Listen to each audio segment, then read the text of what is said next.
Hi, today I want to talk to you about the impact of negative interest rates.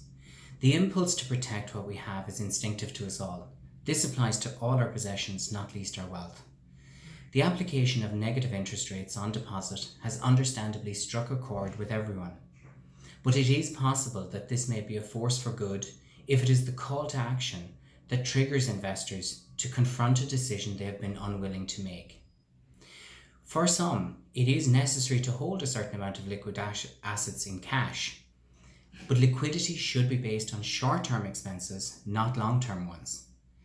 So while banks are offering negative interest rates for your funds, and credit unions are limiting how much you can hold with them, the question is, why are people still holding money with them? What people often do is to confuse certainty with security. While cash does provide certainty, it does not provide security against inflation. We tend to think of money in euros and cents, our purchasing power in money.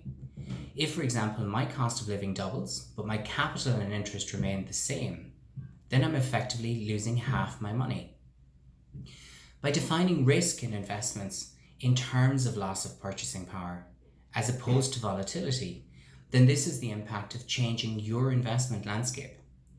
What has historically been low risk, cash and bonds, become high risk due to the minimal security from inflation. In fact, the assets that have protected us from long-term losses, such as equities and real assets, are low risk in this context. What needs to be remembered throughout your investment life, and what remains to be the most important aspect of investing, is to stay the course throughout the inevitable ups and downs along that journey. We are all to some extent afraid of this uncertainty this might bring. Good financial advice will help you distinguish between short-term uncertainty, of which there will always be some, and long-term security. The default position of holding cash has always extracted a price in the form of opportunity cost. Now that decision is about to attract an explicit cost in the form of negative interest rates. Use this occasion to at least ask two questions. Why am I holding cash? And is the loss of purchasing power a more important risk metric than volatility?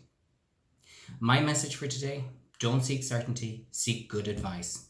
Contact us today to discuss your investment future on 025 305 88 or oaktreefinancial.ie.